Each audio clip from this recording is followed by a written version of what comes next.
Before the break, we asked our studio audience, does Christmas bring you more stress than joy? And here's how they voted. You guessed it, just about half, a little over half. Actually, it is a stressful time of year. Well, let's hear from our studio audience now. I think we've got someone here on the left.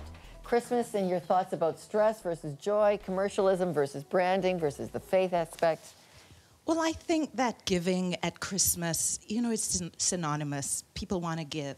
Unfortunately, when January rolls around, the credit card debt. I do not think that people should enjoy Christmas on credit cards, which is how most of the society is doing it. I think there's something wrong with that. I think we need to get away from giving things and giving of ourselves more relationally. And that's what I feel. All right, we've got another comment beside you. I think there's also just a lot going on around Christmas. I actually work at a church, and there's a significant increase in stress just because all the extra events, all the extra things that have to be done before Christmas, before the break between Christmas and New Year's. So there's just so much stuff, and you get really stressed just over all of it that has to happen and has to be put into place. All right, thank you.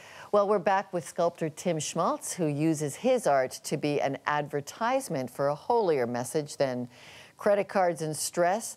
Tim, why did you really believe you needed a brand that was holier than what the market is offering to inspire you in your art? Well, that's my whole history as a sculptor. And what I like to say is I've had an artistic conversion in my life with my artwork. And I think part of it is that once you spend so much time, and I think most sculptors, most artists that are very serious about what they do spend all of their free time. It's an obsession. And once you spend all of this time, you want to think that it's going to something that is valuable. And early on when I was a teenager, I started doing, actually I could send you some pictures of it, really abstract artwork. I loved the idea of doing this contemporary abstract, almost visual puns. That's how I'd like to describe them. And this one time I thought to myself, well, what's it all for? What am I glorifying? And that's when I really questioned our art world today about how a lot of the artwork is just visual puns. It's made to see things differently. And there's maxims like, if everything is artwork. Well, if everything is artwork, nothing is artwork. And I was wrestling with these ideas because I knew I was going to be a sculptor. I knew that's what I wanted to do, but what to sculpt? What makes sense to spend my life doing? I remember this one time I had a dream, and I woke up after the dream in the morning, and I spent the whole day working on this. And I thought, was that dream really valuable enough to me to spend the whole day working on it? And it was at this point that I started to become totally involved with all of the history of artwork. And the pieces that I liked were the pieces that were the celebration of Christianity. And then I put the two ideas together, and I started to create Christian artwork. And why was Jesus such a worthy subject for you? I think if you're a Christian, it's obvious. Well, maybe it isn't obvious. I think it's a glorification. It is a celebration. It's almost like when you create artwork, it's almost like a prayer.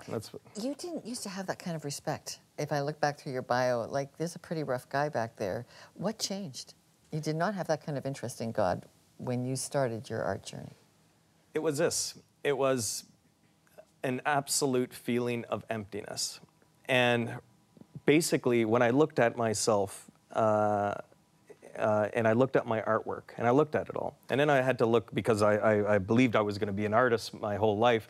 Then I looked at the whole scope of my life, and I thought, this is bloody empty. What am I serving here? And then so I started doing, like I mentioned, I started doing Christian artwork. Instantly, the feeling I got was something completely different. It was an exhilaration. It was a happiness. It was amazing. So the brand we've been trying to defend, or at least I've been trying to defend in this program, has been that Jesus is the free gift that we celebrate at Christmas time. Do you feel that gift has changed your life? Absolutely.